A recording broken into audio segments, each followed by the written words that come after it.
Wyoming Territory, 1883. The wind tore down from the Big Horn Mountains, sharp with dust and the scent of snow. Lin Mai stood outside the dry goods store in Sheridan, clutching a thin coat tighter with one hand and her empty basket in the other. I said no credit. The shopkeeper barked from the doorway, already turning his back. Not for you. She didn't argue, just nodded quietly and stepped off the wooden porch with her chin held high, though her stomach ached with a familiar emptiness. Her son, An, had eaten the last of the rice that morning. The hem of her worn trousers brushed against the packed dirt, and she blinked against the sting in her eyes. She would not cry, not in the middle of town where every gaze was a judgment. A few steps away, a man leaned against a post outside the livery, arms crossed, hat low over his eyes. His coat was worn but clean, boots scuffed from the trail, and there was a steady way about him like nothing in the world could shake him. He watched her without pretending otherwise. "You got turned away for food?" he asked, his voice low and sure. Mai stiffened, her posture guarded. She gave a small, reluctant nod. "I will manage." The man pushed off the post and stepped closer. He was not young, but not old either. There was something deeply settled in him that made her feel steadier just standing near. "Come with me," he said, simple as a handshake. "I'll see your table is full tonight." She hesitated, her hand tightening around the basket. In her experience, kindness from a white man often came with a price she was unwilling to pay. "Why would you help me?" "I don't need a reason," he said, his gaze unwavering. "You have a child to feed." That's reason enough. Her gaze dropped to the dust between them. Taking charity was a kind of defeat. "It is not charity," he said, as if reading her mind. "It's supper. Come on." Mai looked up at him then, really looked. He had kind eyes, a soft crease at the edge of his mouth like he had smiled once a long time ago and maybe forgot how. She saw no deceit in them, only a plain-spoken certainty. She nodded. He gave a small nod back, then turned and led her across the street to where his horse waited, hitched beside a muddy buckboard wagon. "Name's Owen Croft," he said, lifting supplies from the back. "You can ride up front." "Lin Mai," she said, her voice quiet. "My son is at our place. Just outside town, by the creek." Owen flicked the reins. "Then that's where we'll go." The ride was quiet, but not heavy, the kind of silence that left room for breathing. The wagon creaked along the dirt road as the sun dipped lower, painting the hills gold. They turned off the main road and followed the creek until her small homestead came into view. The cabin was old, the roof patched with tar paper and hope. A boy stood on the porch, barefoot and thin, watching them approach. "That your boy?" Owen asked. "Yes. His name is An." He looked sharp. The wagon stopped and Mai climbed down just as An ran to her. She caught him, holding him close for a moment. "We have a guest," she said softly in his ear. "He's brought us supper." An looked up at Owen with wide, cautious eyes. "You have food?" For the first time, Owen's mouth softened into a genuine smile. "More than that." "You like rabbit stew?" An's face broke into a rare grin. "I do." Owen unloaded his supplies, salt pork, beans, potatoes, flour, and a good cut of venison wrapped in cloth. Mai's breath caught at the sight of it all. She opened her mouth to say something, but Owen just looked at her and said, "Let's cook." The kitchen was small, but it warmed quickly once the fire caught. Owen worked easily, chopping vegetables while Mai mixed flour and water for flatbread. And sat at the table, his eyes wide, taking in the impossible smell of roasting meat. "You handle a knife like a ranch hand," Mai observed after watching him for a bit. "Was raised on one," he said. "Ma died when I was 16. Learned what I had to." He didn't look up from his work. "My family is gone." Mai stirred the stew. "Mine as well." She did not talk about her husband, who had come to build the railroad and left her with nothing but a small plot of land and a son to raise. He did not ask. It was enough that she stood tall and her boy was alive. That was story enough. Dinner filled the small cabin with a warmth that had nothing to do with the fire. Afterward, Owen helped clear the table, then stepped outside while Mai put her son to bed. When she came back out, he was leaning against the porch rail, looking up at the stars. "Thank you," she said quietly. He looked over at her. "You didn't have to do all this." "I wanted to." She stepped closer. "You are a kind man." He shrugged. "I don't know about that." "You are," she said, her voice soft but sure. "It has been a long time since anyone showed us kindness." He looked at her, his eyes catching the moonlight. "It doesn't have to be the last time." Mai swallowed, her heart beating faster, not with fear but with something she hadn't felt in years. "Hope." "You mean that?" "I do." They stood there, the porch boards creaking under their boots, the night quiet but for the wind in the trees. "Will you come back tomorrow?" she asked. "I will," he said without hesitation. She smiled then, real and full. "Good." Owen tipped his hat. "Good night, Mai." "Good night, Owen." He walked down the path and climbed into his wagon. He looked back once just before the bend and saw her still standing there, watching him go, a small silhouette of hope against the dark cabin. The next morning brought frost on the window panes. By mid-morning, Mai heard hooves again, slower this time, deliberate against the frozen ground. She wiped her hands on her apron, her heart steady but full. Owen rode in without hurry. He dismounted and tied the reins to the post, his eyes meeting hers like a question already answered. "You find your way all right?" she asked. "I did," he said. "Come in, if you have a moment." "Not in any particular rush," he said, and followed her inside, removing his hat.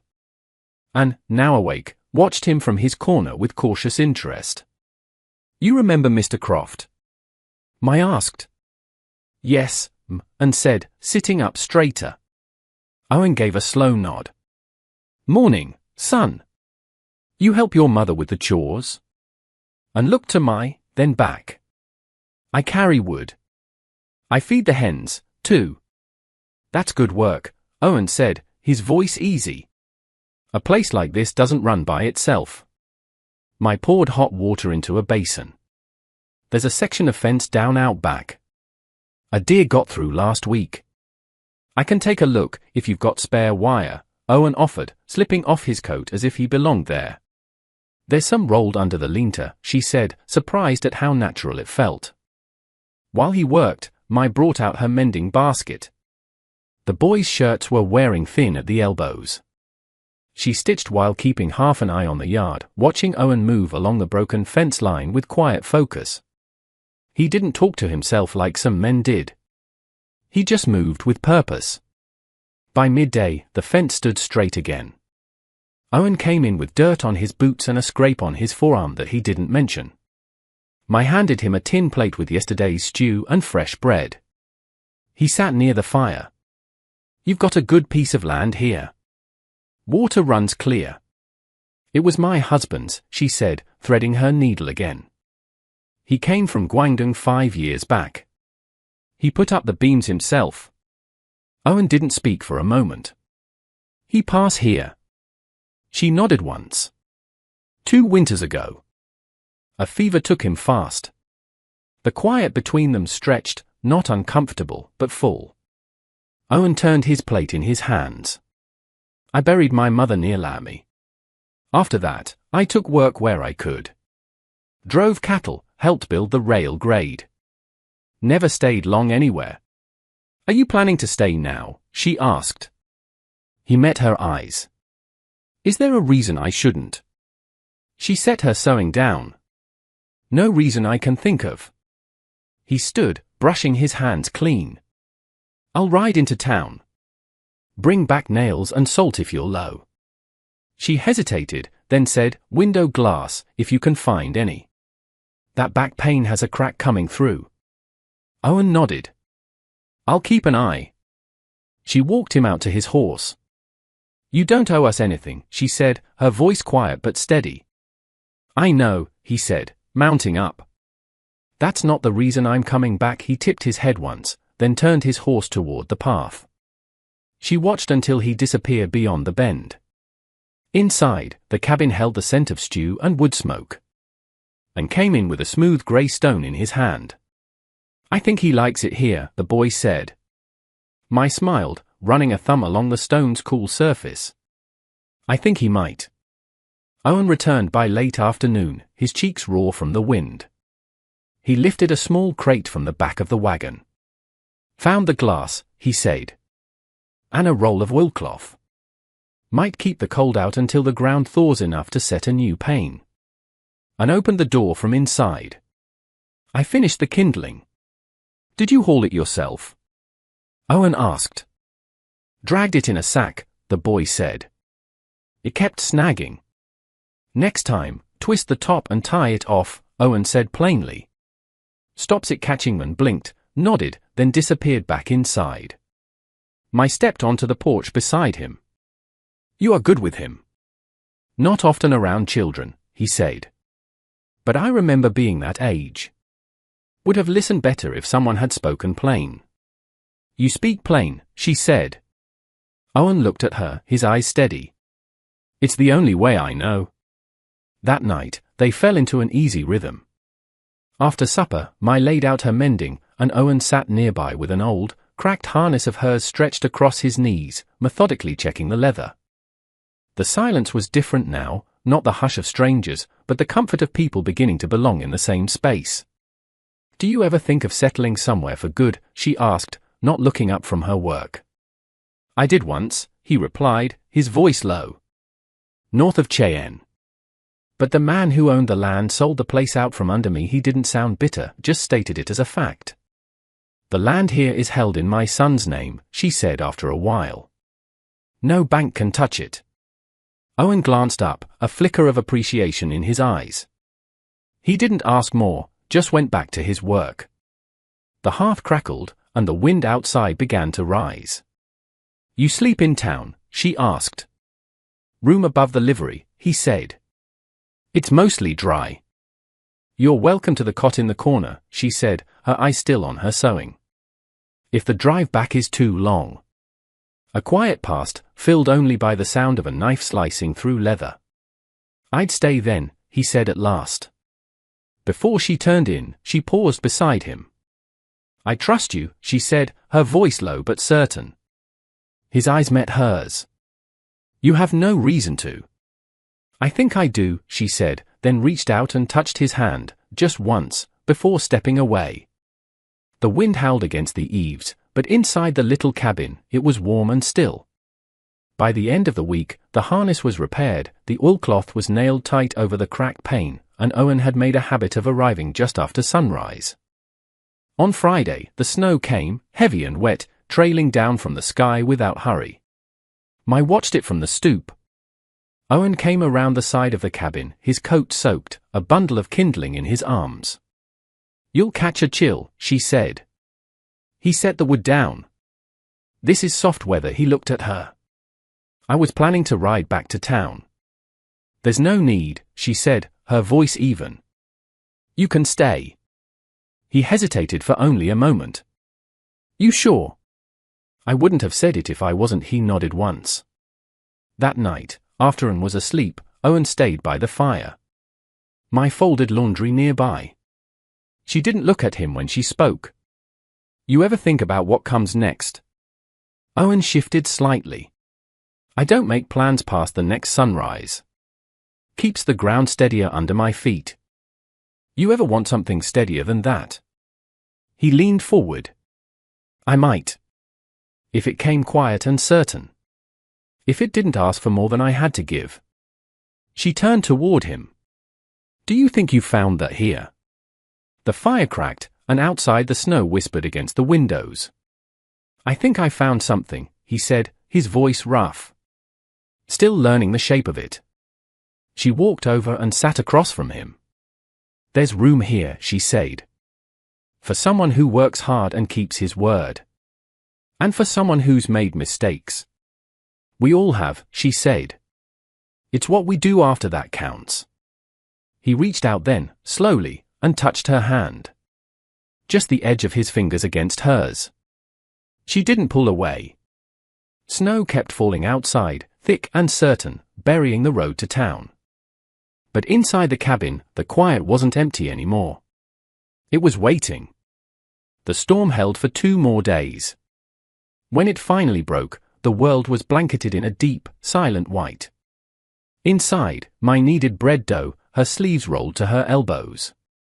Owen split logs near the hearth and sat nearby, carving a stick with careful focus.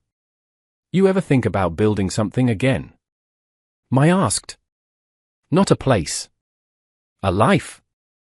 Owen crossed the room slowly. "I've thought about it more in the last few days than I have in years." "What stopped you before?" He looked out the frosted window. "I never found a place that felt worth staying for," and held up his carved stick. "It's a bird now." Owen took it gently. "You gave it wings." "You did that right." He met Mai's eyes over the boy's head. "I've never had cause to stay in one place. But I see reason now. More than 1 inch." She stepped toward him, close enough to smell the cedar smoke clinging to his shirt. "There's room here.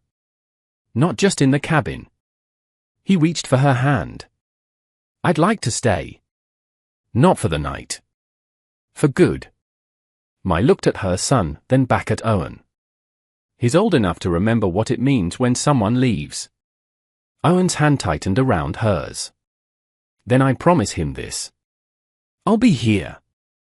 I'll work this land and build a life with you both. No road ever looked better than this 1 inch." Tears rose in Mai's eyes, but she didn't hide them.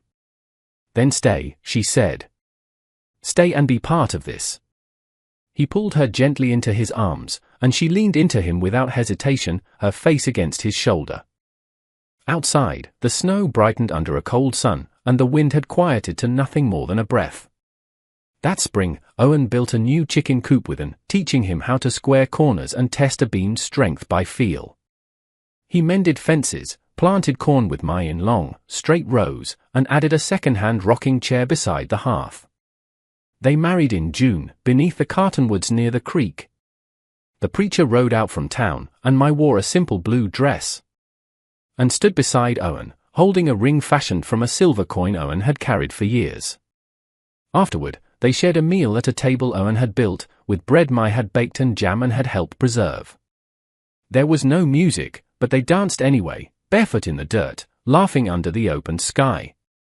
By the next winter, the cabin had a new roof, and the pantry shelves were lined with jars. Anne had grown taller, his cheeks full. He called Owen Pa without prompting. Sometimes at night, Owen would sit with Mai on the porch, her hand tucked into his, watching the land settle into sleep. He didn't speak much, but he didn't need to. She understood him now, the way one understands the grain of wood or how the wind carries stories if you wait long enough to hear them. This wasn't the end of anything. It was the beginning of all the rest.